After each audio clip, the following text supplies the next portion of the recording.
Yeah? Yeah, there we are. Okay. So, looking at you all talking, I think it's important that I acknowledge that a training program is not all about me guiding you through lessons.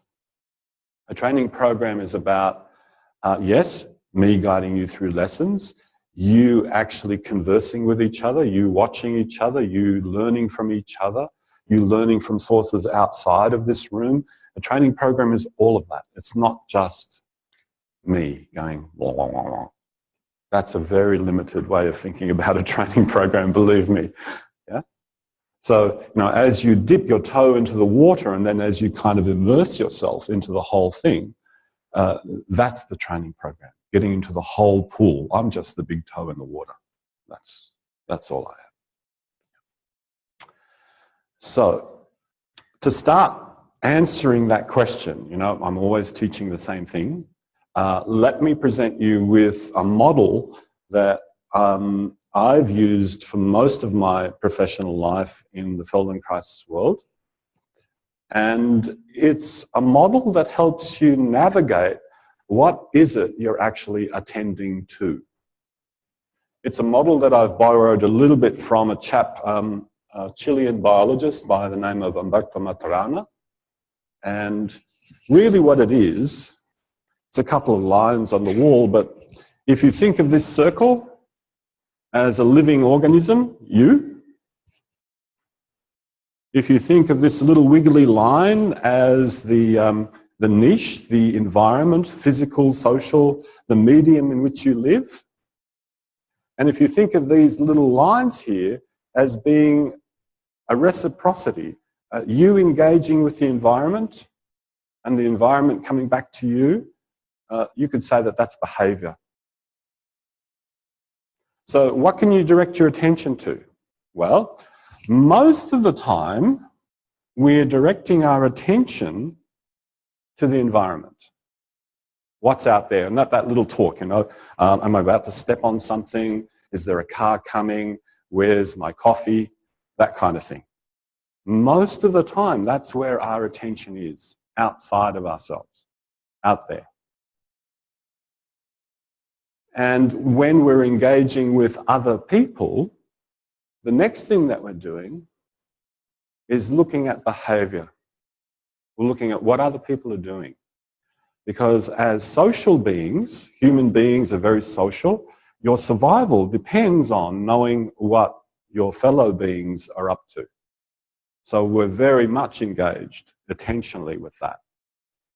Now, to know that behavior, it's not just how they're interacting with the world, but you're also looking at how they're shaping their body, the kinds of expressions on their face. So that's this little arrow here. You're actually looking at the surfaces, how they shape their surfaces, how they shape their body. So you're looking at that. And then there's one more thing that you can look at with your attention, and that is what goes on inside here. What goes on inside your body using experience. In other words, you can pay attention to what it feels like to be you.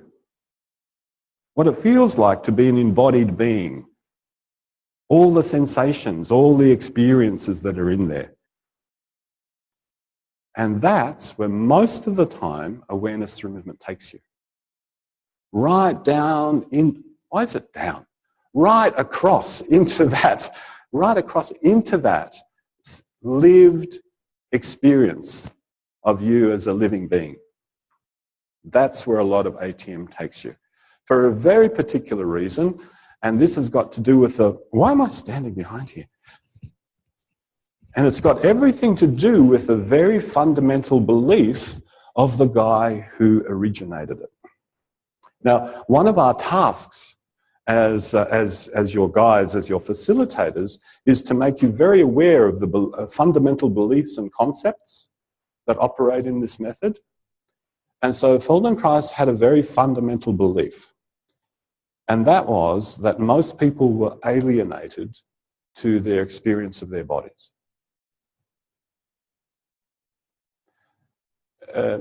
Did he ever substantiate that? No, but he believed it.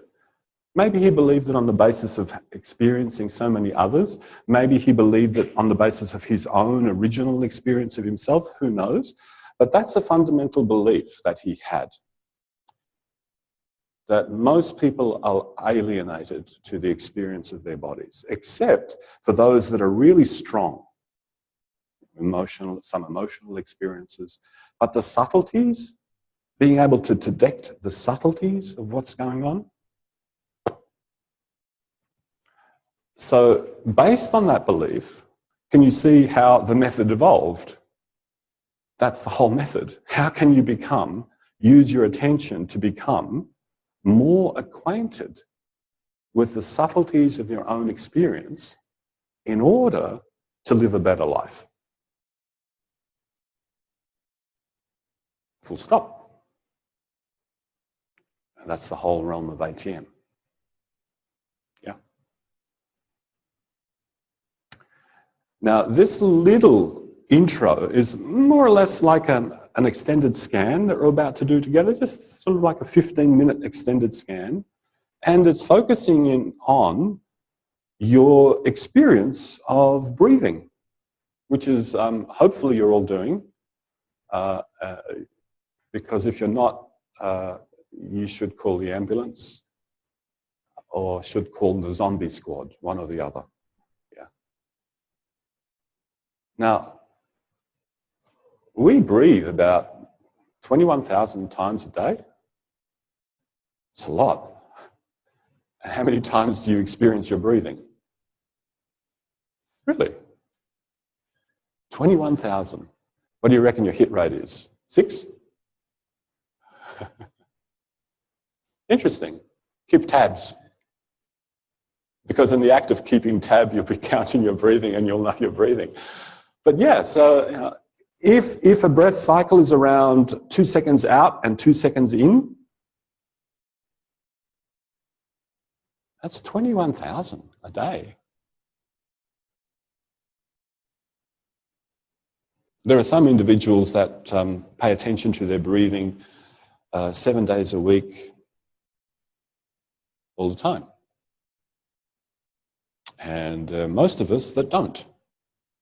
And the question really is, what do you get out of it? Depends what you're looking for. Make sense? Depends what you're looking for. So in this particular lesson, you'll be looking for something really particular. The sensations. What does it feel like to breathe? And then can you keep attending to those while doing other things? Because that's what real life is really about, right? You just breathing, yeah, breathing.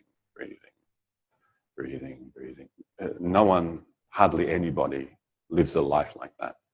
But can you attend to your breathing? Can you keep tracking the experience of your breathing whilst doing something else?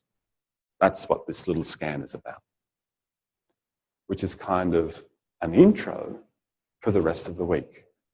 Because if you can do that in every lesson for the whole 2 weeks, you'll find quite different kinds of effects in the lesson.